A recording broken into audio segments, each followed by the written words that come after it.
Hello and welcome to the Cricketer's Playbook podcast. I'm your host, Tim Williams, and we are here to recap the week in cricket from around the world. And if you've noticed my surroundings, they've upgraded a little bit from the home studio. We've arrived at Bloke's studio for this week's podcast and the podcast moving forward. We've taken a step up, boys. Very, very exciting times. And thank you to the Bloke team for having us on board. So, here to chat that with me, as always, Cricket Australia commentator Maxi Bryden. Maxi, how are you, mate? G'day, Tim. I'm doing very well. It's really nice to be here in person. Certainly makes it a lot easier for us to whip out the bat and the ball, throw a couple down in the hallway, and just sort of see who's really got some skills behind their keyboard opinions. Yeah, it's fantastic, isn't it? It's like upgrading to a full-blown studio. It takes a bit of pressure off. We're not worried about dodgy connections from around the country, all those sorts of things. Also here to talk about it, a man with some of the best data in sport, random stats guy. Rando, how are you? Good, mate. It's good to chat with you without the lag, but good to see everyone in the studio. It's the Bloke team have done really well to bring us in here, so very grateful. They have. It's look, they've come across right, and the listeners probably wouldn't notice too much. There's a lot of editing that goes into the time behind that, but in here, no issues. So happy days, boys. On today's show, we'll look at the Australia versus Sri Lanka first test and recap that one. We're going to look at where Usman Khawaja's double ton sits among the best subcontinent knocks from Aussies in the past, whether Konstas should get some reps in and play the next test before the World Test Championships. Also, where to now for Sri Lanka after their worst ever test defeat? Curtis Patterson got a ton for Australia A against the England Lions. Does that put Marnus under pressure moving forward? The women's Ashes, an historic 16-0 sweep for the Australians over the English.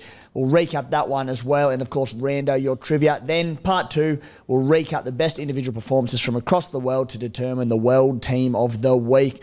Boys, let's start with Australia versus Sri Lanka, though. Australia winning that first test by an innings and 242 runs. 6 declared for 654 runs, that mammoth first innings. To put a bit of context around it as well, you know, cricket fans who sort of get around the Australian summer, then they fall away a little bit as we move across the world and get away from Australian shores. Might think, Sri Lanka easy beats. They actually beat New Zealand 2-0 at the same venue just a few months back. New Zealand went on to sweep India 3-0 on the subcontinent. So certainly not easy beats. I think they were sitting fourth in the World Test Championship standings as well, so ahead of some high-quality teams there. And coming into it, they had a chance, I believe, to go ahead of India into third. Not that would have changed anything. But, Maxi, just generally speaking, incredible first test. Oh, it was an amazing first test, and I think that you just spoke about the conditions and what New Zealand did there recently, but I think at this day and age there are no easy test match wins away from home. Every country in the world manipulates conditions to exploit the natural advantages and riches that they've got. And I don't think that pitch was really that different. I think we won a good toss, which was nice. And the boys just got to work. And look, I've been on record of complaining of late sometimes of boring test matches where, they're not necessarily a great contest between bat and ball, but after the summer we've had and the exhaustion of that 5-test series against India, I was very happy to just let that one wash over me and just see numbers, like really big numbers next to people's names. We had double tons, we had tons on debut, we had fivers from blokes that most people in Australia barely know, when you don't see them in a teal uniform in the Big Bash. It was awesome. So very happy Australian cricket fan today. It was, mate, and if the summer of cricket over here into the first test day in Sri Lanka has done anything, it's played a few of our players into form leading into that World Test Championship final. Rando, what did you make of it, mate? I thought it was unbelievable. First kudos for the Australian viewers. Seeing it on 7 Sport, I don't think I've ever seen a more hyped subcontinent series before. Usually if Australia are playing India, over here it's on KO or something like that, and there's no hype around the game at all. No one's talking about it, but we had it on free-to-air TV, 3 p.m, just turning it on, watching it, working in the background, absolutely perfect. And I think that's what got everyone around this series, because if this was just another game in Sri Lanka, probably underneath KO Sports, and hopefully they're not going to reach out for sponsorship anytime soon, but we wouldn't be talking as much ad nauseum about this test match. It was a great win, one of our biggest, I think the 4th biggest test win by innings for Australia. We had Steve Smith He got his 10,000 runs. Thank God we got to see that. Albeit it was on 7 Mate, not on the Channel 7 channel. But that was unbelievable. He also hit his 17th ton overseas, most of any Australian Test player. Josh Inglis, first Australian to hit a century on debut since Adam Voges in 2015. Travis Head, 6th fastest century. Just absolute, all the stats going through. And of course, Uzi, 200. The first player since the great Jason Gillespie back in 2006 to score a double ton in the subcontinent too. Unbelievable series. And for a stats man, it was just, brilliant. I was going to say, I just got everything. I haven't actually, not at all. Just been pumping them out. It's been incredible. I've had to leave someone's too, all the way through to the keeper. It's crazy. Gee, there's been some good stuff. You mentioned that, like how good it was to have it on free-to-air TV. Like the most monumental and important day in my lifetime, personally, was 2001 when my parents decided to put on Fox at 8 Chris Street, Cooma, to get the Australia versus India series over on the subcontinent. One of the great series, and like what a move it was. Yeah. What a decision, and it hasn't left our living room since. So, but yeah, look, if KO do want to reach out, we can change the tune pretty absolutely, very quickly. Guys, Sammy Konstas didn't play in the test, yet remains a really, really big talking point. We mentioned Usman Khawaja and his double ton. We saw Travis Head moved up the order, looked like he was on track to hit a ton off about 40 balls at one stage. With Sammy Konstas, we believe that he'll be there and opening the bat in the World Test Championship final in England mid-year. The appeal this week is that question. Should he open in the second test before the World Test Championship to get him some reps in the belt? We know we're one up in this series. I think it was a great show of respect to not just Test cricket, but the Sri Lankans, in that they said, no, we could get reps into Sam Konstas in the first test, but while this test series doesn't mean anything towards the World Test Championships in the final that we're already qualified for, they said, we want to win this, and we're going to pick the best team that we can. There's still debate now coming out whether or not that is the right decision for the second test moving forward. Brad Haddon came out and said, we've got to remember that Konstas is 19, so if they're not using him for the second test, I'd send him home to play state cricket. He hasn't played a lot, and the more he plays, the better. He would have had a good couple of weeks over there in Sri Lanka learning, so if he's not going to be needed, send him back home to bat, which I think is all fair. He's better off playing state cricket than being over there having got a bit of experience. But the question and the appeal today for you boys, should Sam Konstas open the batting in the second test? He doesn't even have to open. Should he be in the Australian team for the second test? I'll throw the new ball to you, Maxie. Well, I love Sam Konstas, and I think following New South Wales cricket as well, we love seeing our boys in blue get their moment with the green cap on their head. But Sammy, put your feet up. I don't think we're going to need you, and I'm very happy for him to continue sunning himself on that beach in Gaul. I think the facts are this, right? Like, we as Australian cricket fans for decades, probably longer than you've had Foxtel, Timmy, have gotten used to teams that never change, and many people will often tell you, not just in the Australian cricket team, but in professional cricket team, it's harder to get out of the team than it is to get into the team. But if you think about the side and that we've got at the moment over there in Gaul, and also this notion of horses for courses, right? Like, it's not even just Konstas. Like, should we be putting Pat Cummins in this team for the second test, right? And if you ask that question, you compare those two players and what they've achieved in their career, I think the answer is no. And simply as, who would we leave out, and why would we need to change a winning formula? The team that we took over there, this team of 11 who competed in this last test match, they batted superbly all the way down the order. We saw people slipping into new roles. We saw Josh Inglis play fantastically. He spin throughout the innings, came out, probably looked our best batter. Usman had chances, Steve Smith had chances. I don't think Josh Inglis did. We saw Alex Carey step up in the order. He did well. Bo was there. I don't even know if he bowled, to be honest. But, not an over. But he's there just in case, right? Those spinners, they all played fantastically well. So as much as I love Sam, I don't think we need to change a winning team. They looked really good, and I think the selectors should be applauded for taking a bold approach, picking some new players, and ultimately getting the job done in what was an absolute humping. It was a humping, mate. Well put. It'll be an interesting one here, because I'm very much on the fence with this. Rando, you see it the other way. Yeah, absolutely. We got the World Test Championship coming up, and I know the wicket's going to be completely different to what we're seeing in Gaul at the moment. But for me, you got Sam Konstas there in the team. He's probably going to open in that World Test Championship, not Travis Head. It's not an audition for an opening spot that these two are fighting over.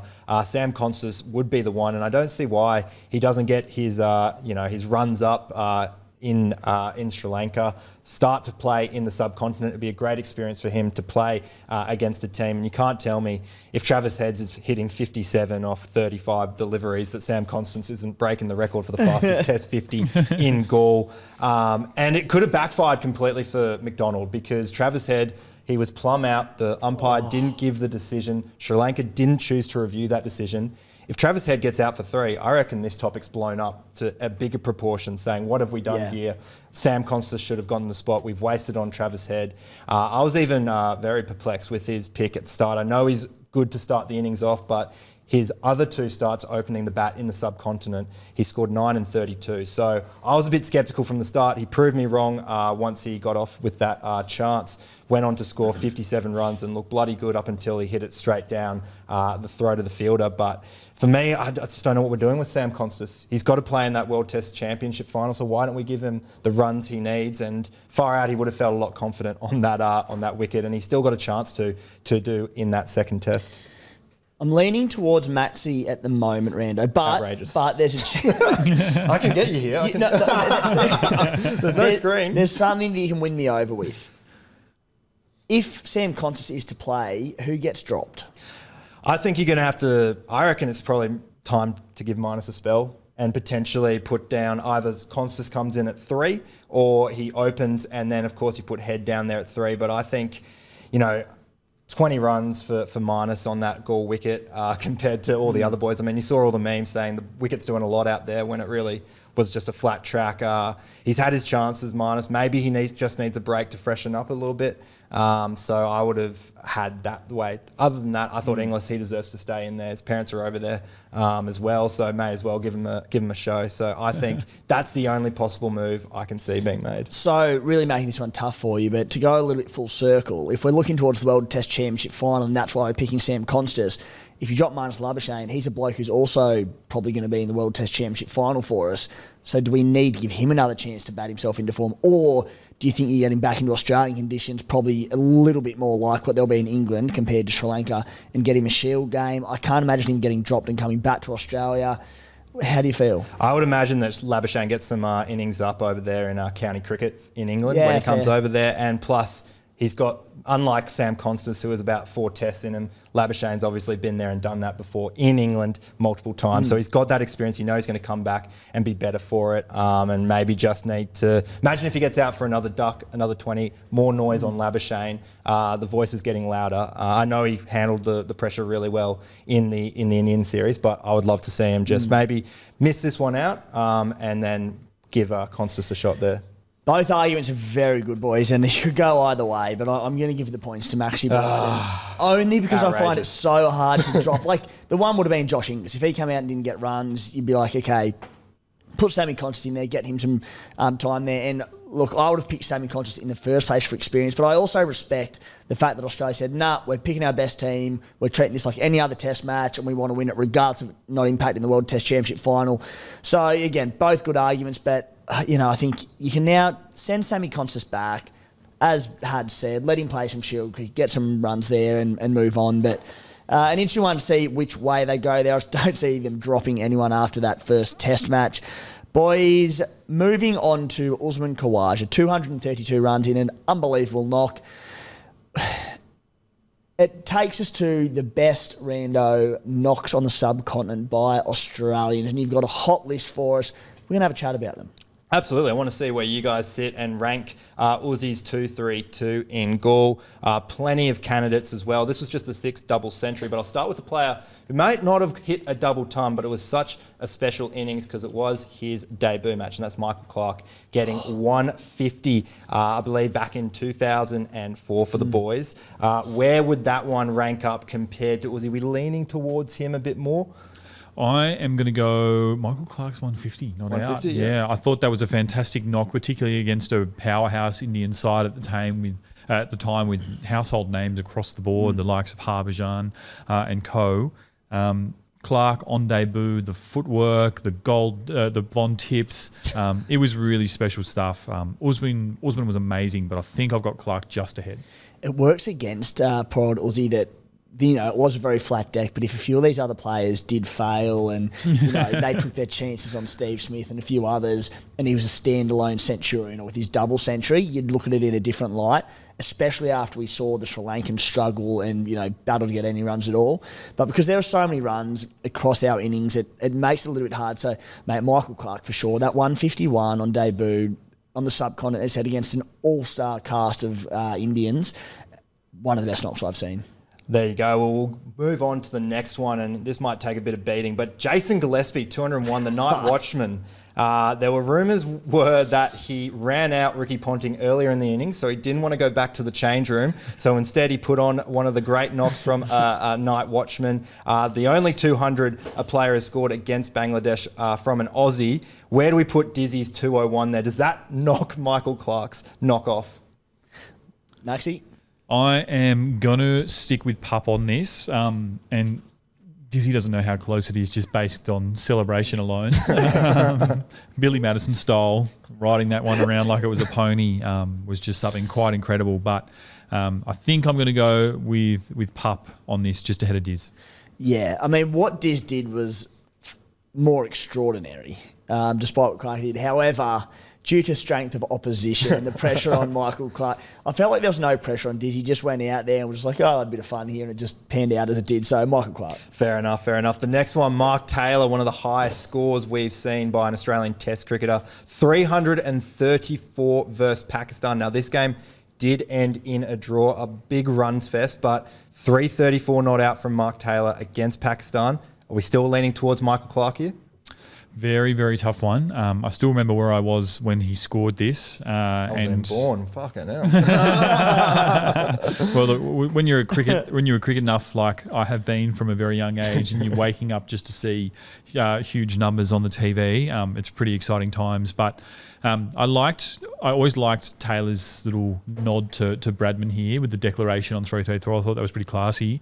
However, the drawn match has always gotten to me because this one was an absolute road. I mean, just looking ahead at the Pakistan innings as well, they had 2 century makers in their side and a 97 as well. And probably forgotten in that match was Justin Langer's 116. So I'm going to go slightly ahead with Michael Clark on that one, although, gee, that's tough because 334 doesn't happen every day. No, not at all. They said it was the reason why I went into the aircon business after this knock too.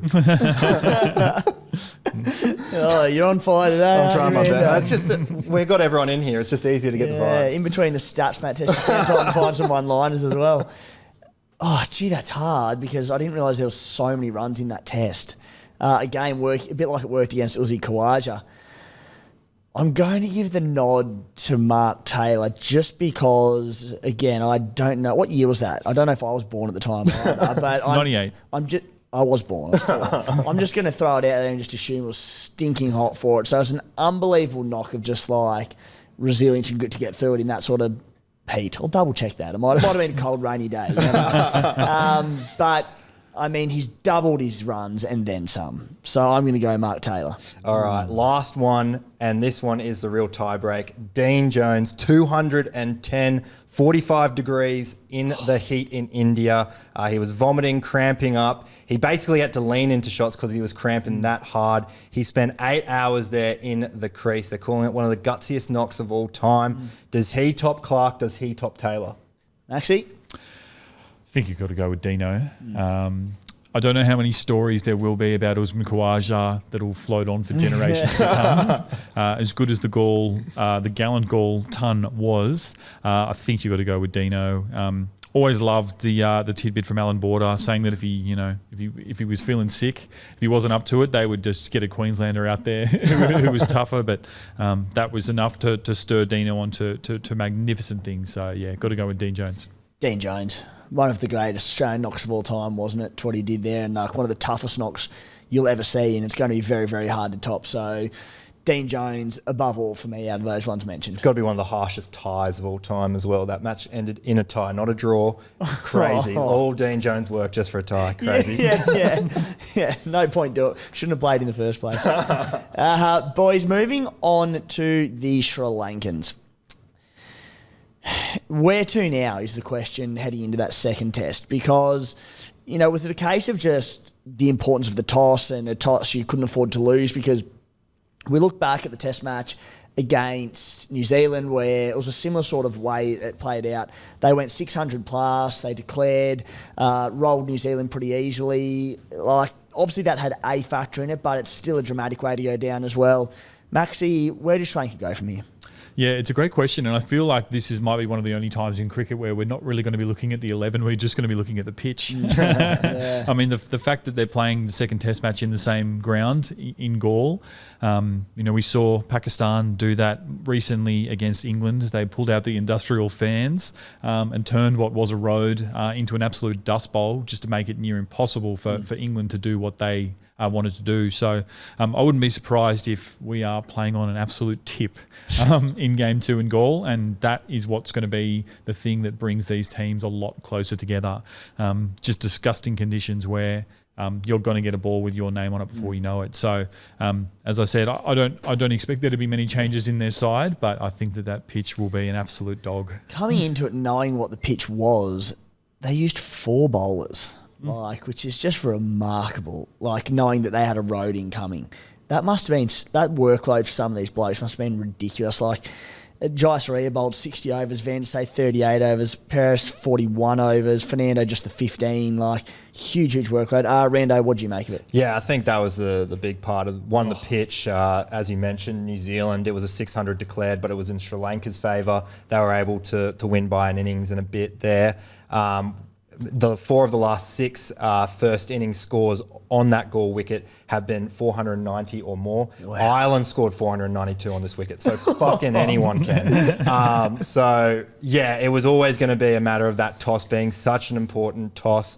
But as you mentioned with the bowlers as well, they had Pearce. That was his second test. He debuted, took 6 for 170 in the second innings against New Zealand. But that test just gone past. He broke the record for most runs conceded by a Sri Lankan bowler without a wicket, taking none for 189. They had Van der Say. He was playing his first test match since the 2022 test against Australia.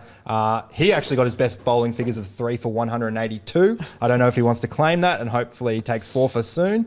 And then you had Jai Surya too, 2 for 193, his second worst test figures in his career as well. Interestingly, in that New Zealand test, they had 2 pace bowlers, the Sri Lankans. Yes, they didn't do much in terms of take wickets, but just someone there to give relief to the other 3 cycled spinners. I think you'll find that Fernando, I think he bowled 7 overs, and the rest of the spinners bowled the other 150, getting tonked every which way and where. We also saw De Silva also have a bowl in that New Zealand test as well. Not too sure if he just wanted to cash in on wickets and saw that when Australia were belting, he was going to leave his stats out of that. Yep. But really interesting to see how Sri Lanka name their next test, if they're going to add an extra pace bowler there. Not maybe to change anything up in terms of get wickets, but just the variation for the Australian batters, because it was just the same old, I guess, 2-step run up and tonk them over the fence. It's just like that De Silva, that classic country cricket or park cricket tactic. There's always a captain who's a batter, but just rolls over the worst, slowest, non-turning offies you've ever seen in your life, and they just bring themselves on for the last 3 wickets, then end up winning the best bowling average of the year award because they just have absolute battlers who can't get off the square. They end up with 3 for 3 off 2 overs. That doesn't sound personal at all. That sounds very personal. Oh, mate, I know about 10 of them from back home. Boys, Curtis Patterson for Australia A punched out 137 runs against England, the England Lions in Sydney. Josh Philippe in that fixture, also an unbeaten 120 runs. Patterson, his last 4 shield knocks have been 167 not out, 99, 33 and 71. The big question is there pressure on Marnus heading into the middle of the year in the World Test? There's been a lot of talk about it, and because our spot's been locked into it for a while now, we've had a lot of time to talk about it and look at the sort of different teams that we could be fielding for it. Maxi, is there pressure on Marnus or is he locked into it? Because what Patterson's doing, if he can come out and hit another ton or two in the remainder of the Shield this season, what do you think? It's a really tough one because I feel that when you look at the makeup of the Australian Test team, not the current side in Sri Lanka, but the side that we're most likely to take over to the World Test Championship, the thing that really sticks out and what was spoken a lot about over the course of the summer is just the age of everyone. And the unfortunate thing is that when you take Konstas out there as the teenage player, Marnus is the next youngest at 30 years of age.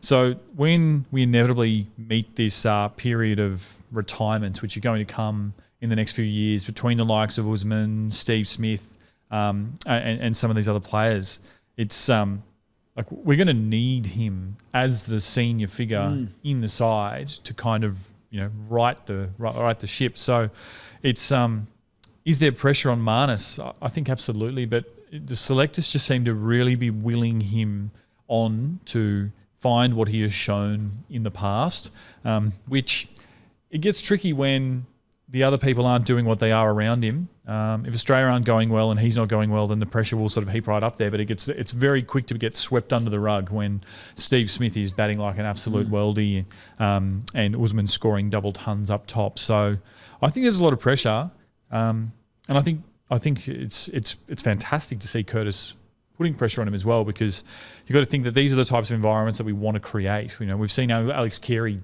never bat better. And Josh Inglis has been pushing him a lot for the last couple of years now, coming to the side and done well. So I think there's pressure.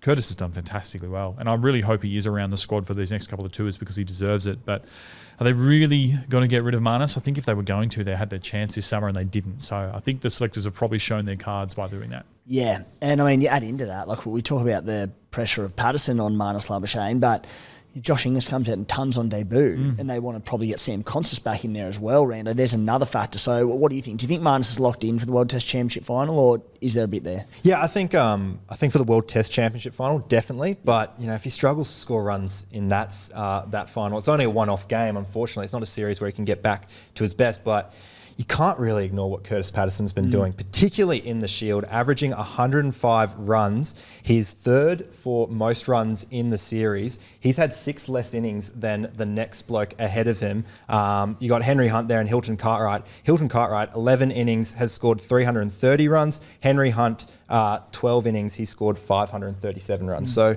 he has been doing unbelievably well in the 4 games he has. He turns 32 this year as well, but we have seen that, like, the Australian cricket team, age doesn't really matter. Uzi scoring runs at 38. We've seen players in the past come through, like Voges and stuff, fill the void because they were the informed player. I agree with Maxi in the sense that, yes, he's continuing to apply pressure on Marnus, making sure that there are people coming through. So that might be a thing, but I wouldn't mind seeing him in the Australian squad for the Ashes at least, maybe ahead of Nathan McSweeney, because what he's doing in our state level can't be ignored. And he's going to probably go over to England and county cricket and try and take that form over there with them. And he's been doing really well in this England Lions match. I think just on that, Rando, you raise a good point around guys like Usman who are sort of getting it done in the renaissance period of their career, right? Having had that moment where they have been cast aside and other people have come in and stepped away. And maybe that's what Marnus is going to need to return to that potential and that skill that we've shown him have before. Now, is a second test match in Gaul against a pitch which is going to be awful the right time to do it, because realistically, like, if anyone scores runs in this next match, they're going to be doing really well. But maybe it's not the worst thing for Marnus if he were to miss a series or two and have some of these other players get their opportunity. As you mentioned, Inglis could fit into this side as well. So I don't think it's the end of his career, and I think that selectors do definitely want him to be that guy who can help bring in the next generation, but maybe some time away is not the worst idea. And let's not forget that Curtis Patterson has the greatest test average of all time with 144. So, I mean, seriously. That is true. Are we really just shunning greatness like that? Oh, God. It'll be a good one to watch it play out, because I'm with you. I think he's safe for Lords in the middle of the year, Labuschagne. But if Patterson continues to pile on runs, Inglis as well, now at test level, it'll make it interesting, and certainly probably more so leading into the Ashes next year, where there will be a lot of pressure on his spot. Boys, speaking of the Ashes, the women's Ashes, Australia 16, England 0 on points across the multi-format series. Australia won that test by an innings and 162 runs. Comments from the England coach afterwards. I walked from Bondi to Coogee the other Sunday morning. Pretty much every Australian in the eastern suburbs was in the water. There's about 1 million kids down there and they were doing surf, lifesaving or playing touch rugby. For me, that's a cultural difference. I definitely think Australia have an advantage in terms of athleticism. An interesting one to come out with, Maxi, but as a whole, what did you make of the series? I mean, dominant's probably an understatement from the Australian side of things. How'd you find it? Firstly, those comments are so weird, but I love them. They just really, for me, just show the kind of mental disintegration that guys like Steve Waugh were famous for inflicting upon opposition. So well done to the ladies for doing just that. But look, this series, 16-0, did anyone think it would go this way? I think we all hoped, but no, I don't know if we truly expected to have a whitewash. England are meant to be the second best team in the world, more or less, or if definitely top 3 with India. Throw South Africa in the mix, but this was amazing. And I think really was the cricket entertaining? Like, it wasn't great because it wasn't that close. I had to laugh. The one match I watched a lot of was the rain-affected T20 down in Canberra, and England were basically ahead of the chase the entire game, but still just got done by Duckworth Lewis in the end. And Australia, they had to score 18 off like 5 balls, and Australia just walked off winners, and it just had to laugh. But I think for me, my takeaway for this is Australians really need to start respecting this Australian women's cricket team as potentially one of the greatest, not just cricket teams, but greatest sporting teams that this country has ever seen, which seems like a lot of hyperbole, and it's a huge statement, but these girls are simply amazing at what they do. And if one superstar doesn't stand up, the next one does. It was almost impossible to find a player of the series throughout this match because of the efforts of Ashley Gardner in the one-dayers. Beth Mooney with the bat was fantastic and became the first woman to score a century in all 3 formats for Australia. Hope I haven't just stolen your trivia question, Randy. And then there was Alana King with her leg spin, who had been left out of the T20 format. These girls are absolutely incredible. I think they're so much better than the Matildas, who were absolutely gripped by Matildas fever during last year's World Cup. So well done. They're amazing, and I think that we're going to look back on this period of time in the women's game in 20, 30 years and just be thankful for what we've got, because they're just incredible. Simply remarkable squad we've got at the moment, mate. And we mentioned, Rando, that there's some pretty incredible stats to come out of the Australia versus Sri Lanka Test. But this series, mate, it's been a busy couple of weeks for you. What have you found? Absolutely, and just incredible knocks. I mean, Maxi stole half of them. So I just thought a couple of really good touches, particularly the MCG honour board. We'll talk about the losers, I guess. Sophie Eccleston took 5 for 143, became the first female visiting bowler to get her name etched up there on the MCG board. Absolutely remarkable. Annabelle Sutherland, 23 years old, created history, becoming the first female cricketer to score a test century at the MCG. She got her name etched up there on the MCG honour board, just immortalised for these moments, and such a great thing for young female cricketers to look up and aspire towards. Alana King, 9 for 98. Only Pat Cummins in the 21st century has had better match figures at the MCG in a test. Beth Mooney, as you mentioned, first Australian to score the ton across all 3 international formats as well. So some incredible records being broken here. Shows the talent of the Australian team, but also what we can showcase. What I'm a little bit disappointed in is that I think we got this test series outside of school holidays, which I thought absolutely robbed us of getting some big numbers to this game. I'd love them to throw a test match for the women's in between that December period where we have that awkward break in between test matches. Would love to see to get more people eyeballs on the game rather than the AFLW method of just throwing the season at the end, give it its own space when people aren't really talking about the sport as much. So I'd love to see if Cricket Australia can put those games a little bit earlier in between the seasons, so we can just see the actual numbers. We got great numbers to the North Sydney ODI game. That was in the heart of school holidays. I think it was the weekend as well. Surely we can punch that out better for the women too, because they're doing absolutely amazing things. As you mentioned, they're performing just as good, if not better, than the Matildas. I guess the thing with the Matildas is that it's a shock for any Australian football team to do well on the world scale. While as a women's cricket team, it's kind of almost expected because we do surf lifesaving. We know how to swim in between the flags and stuff. But no, in all seriousness, got to have a lot of respect for this women's cricket team and what they're achieving. There's a few soccer drive-bys there, because the Australian women's cricket team haven't played the Argentinian women's cricket team yet. So, how can you really compare apples and Absolutely, oranges? sorry. Rando, well, you're on a bit of a heater today, mate, so let's keep it up. A bit of trivia for us for today's show. What have you found? Well, I've got to move my computer this way so you don't see the answers. We've got 3 questions here now. Of course, if you were listening to the last episode, Maxi took it out within a matter of seconds. So I thought I'd get tougher on these ones, but also make sure that they're still household names that someone would get to. So we'll start with Usman Khawaja, scored a double ton at the ripe old age of 38. Can you name the last cricketer 38 years or older to score a double ton? Adam Voges. No. Ooh, okay. Oh, my goodness. Can you give us a country? Subcontinent nation. 38 or older, double ton. Happened 9 years ago. Oh, Sangakkara? No. I feel like I've forgotten the name, but it might have been in Dubai. And It was at the Oval in England. Oh, okay. Sachin? Nope. Pakistani cricketer? Yeah. I'm trying to think. Muhammad Yusuf? No. There or thereabouts. Yusuf Yohana? Yunus Khan? Done. He's got one. He's on the board. He was just saying random names, I'm pretty sure, for a bit there.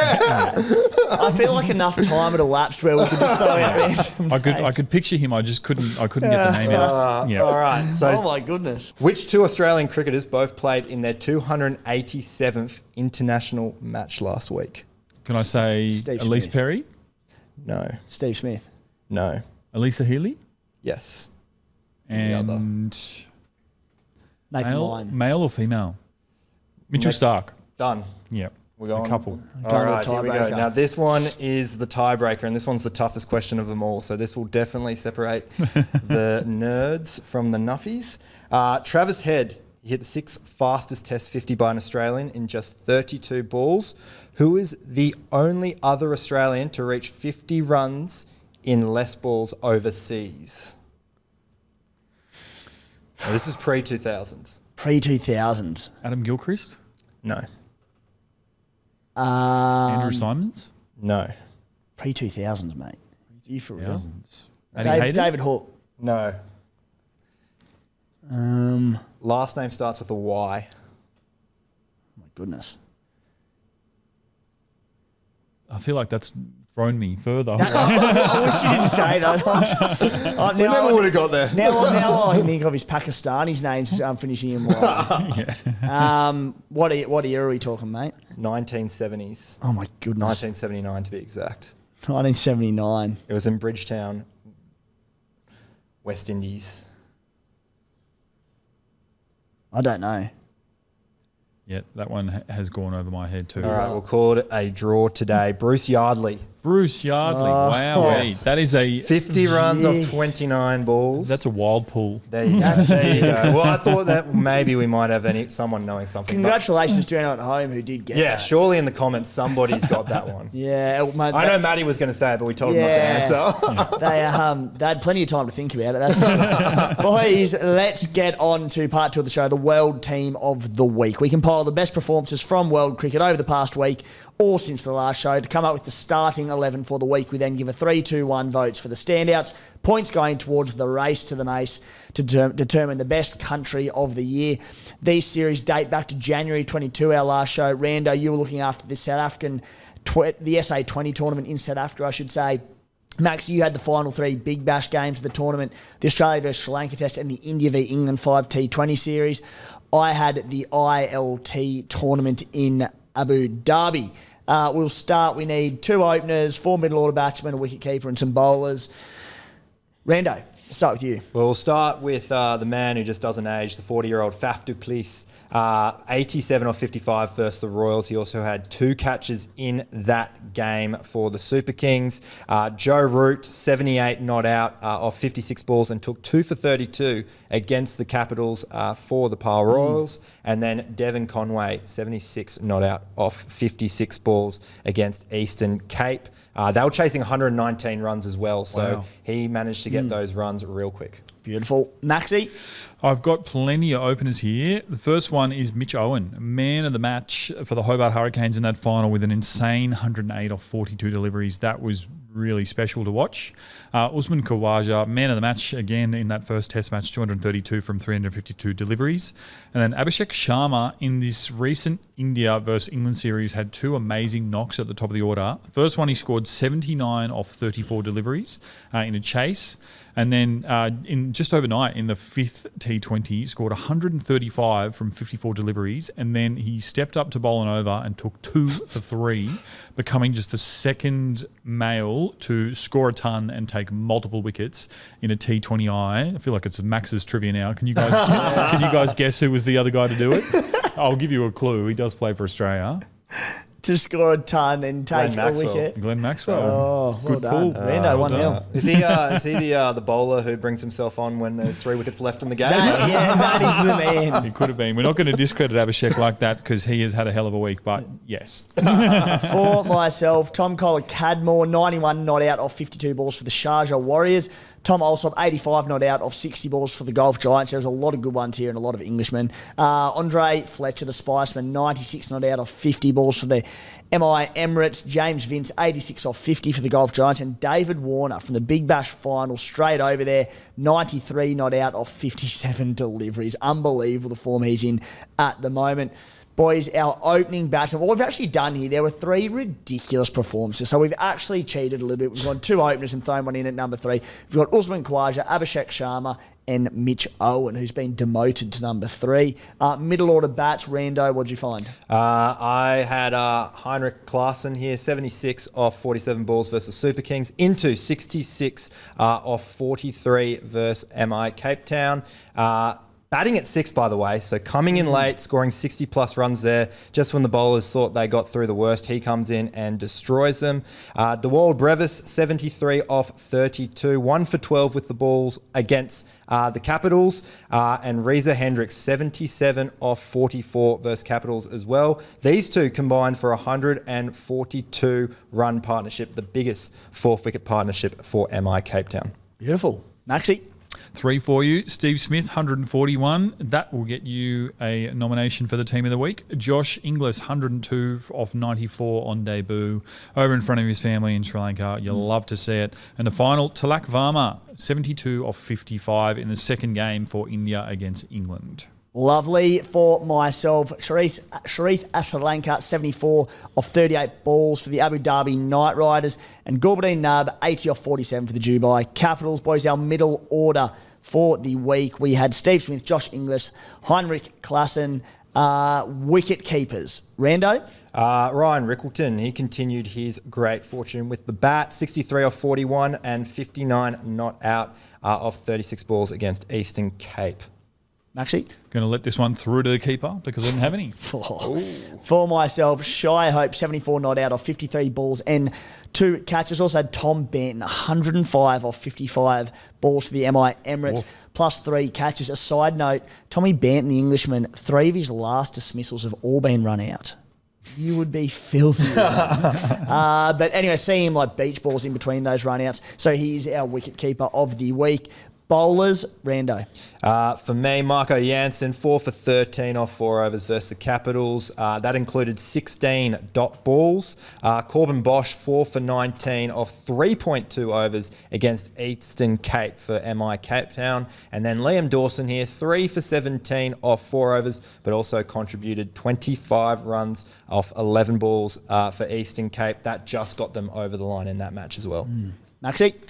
Firstly, Nathan Ellis, 3 for 23 off 4 for Hobart against Thunder. Not necessarily the groundbreaking figures that jump off the page, but in the context of that game, he was simply amazing. Matt Kuhneman, 9 for the match against Sri Lanka. He was really, really good, and I thought really sort of pushed Usman for that man of the match over there in that first game. Nathan Lyon, had to mention him as well, 7 wickets, 3 for 57 and 4 for 78. Varun Chakravarti, he got 5 for 24 in the third game for India against England, and I think they lost that game. That might have been the only game in the series that they lost. But yeah, Chakravarti, he got 5 for 24, which was amazing. And then shout out as well, we don't normally cover all of the Super Smash, which is the New Zealand T20 franchise tournament. We had to include him after this amazing performance. Matt Henry, what a week he's had. Not only did he get 5 for 18 off 4 for his beloved Canterbury, then in the semi-final of that same competition, he went out there and from his 4 overs, he bowled 3 maidens. He ended up finishing with figures of 2 for 2, which was simply remarkable. I don't know if anyone's ever bowled 3 maidens in a T20 before. Someone will let us know in the comments, but yeah, had to shout out Matt Henry. Yeah, that is phenomenal going, isn't it? Boys, for myself, Wanindu Hasaranga, 3 for 10 off 4 overs for the Desert Vipers. He did it twice in a week, the exact same figures, which is bonkers. We also had Kazami Tanvir from the UAE, 4 for 22 off 4 overs for the Desert Vipers. Pakistan versus the Windies. We had Jamel Warwick, and he took 4 for 43 and 5 for 27, along with 36 not out. For the Pakistanis, Noman Ali had 6 for 41 in the first innings, and then also in the second innings finished up with 4 for 80 off 21 overs. So some big performances there. So our bowling lineup for the week, we had Hasaranga, Warwick, Chakravarti and Kuhneman. Boys, your 3-2-1s for the week. Rando, what have you got? For me, my 3-2-1s. Uzi back into form. A great knock of 232. He got my 3 points. Abhishek Sharma, 2 points. And number 1 point, for 1 point, Matt Kuhneman. Not the number 1 point. Oh, maybe it was. Close there, mate. Yeah, fair enough. Close. Maxi? I'm going to give it to you reverse order. Number 1, I gave to Mitch Owen. Call it a little bit of domestic Aussie cricket bias, but geez, that innings was very, very, very special to watch. Number 2, Abhishek Sharma, amazing week. And number 1 was Usman Khawaja. Yeah, you know how to build the suspense, mate, going from bottom up. I'll follow you into it. I also went Mitch Owen, possibly a bit of bias, but to do that in a final and hit the equal quickest BBL ton of all time, it's remarkable. Special Mitch stuff. Owen 1, Abhishek Sharma 2, and Usman Khawaja gets the 3. So the 3-2-1 this week. Uzi 3, Abhishek Sharma 2, and Mitch Owen 1. The race for the mace. The Aussies out in front on 16, South Africa and India in equal second on 8, New Zealand on 5, England on 4, Windies on 4, Pakis on 2, and Afghanistan on 1. Obviously, the Big Bash done now. The Test series with Sri Lanka 1 to go, but they've cashed in while they've had the chance with the big summer, but it's going to be a lot of opportunities for other countries coming into their heavy cricketing periods as well. The team of the week, Khawaja, Sharma, Owen, Smith, Inglis, Klassen, Banton, Hasaranga, Warwick, Chakravarti and Kuhneman. Boys, that'll do us for this week's episode of the Cricketers Playbook podcast. Rando, possibly your best showing today, I reckon, mate. You had some shit one-liners out there, some very good stats. The studio's brought the best out in you. Absolutely. I love being here as well. So much nicer to be next to you guys, smell your breaths and everything like that. But before I leave, just to come back on your question, 4 cricketers in T20s have taken 4 maidens in a game. Lockie Ferguson took 4 maidens, none for 3 in the 2020 World Cup last year. Wow. That's very good. Wow. And so quick as well. That's why he's on the show. Yeah. The only reason, by the way. Maxi, also good. Thanks, Timo. Thanks, Rando. Thank you to man behind the scenes as well, Matty the Waterboy. And thank you to you, the viewers, for enjoying the show. Yeah, there'll be plenty more Matty the Waterboy to come in. It's a cricketing tragic, the producer now that we're in studio. So we'll get him involved in coming episodes. Guys, if you enjoy the show, subscribe to our YouTube channel on Spotify, on Apple, wherever you're listening to us. If you're on YouTube, comment, let us know your thoughts. If you disagree with anything, give us a shout if we've missed anyone in the team of the week. But for now, thanks for tuning in.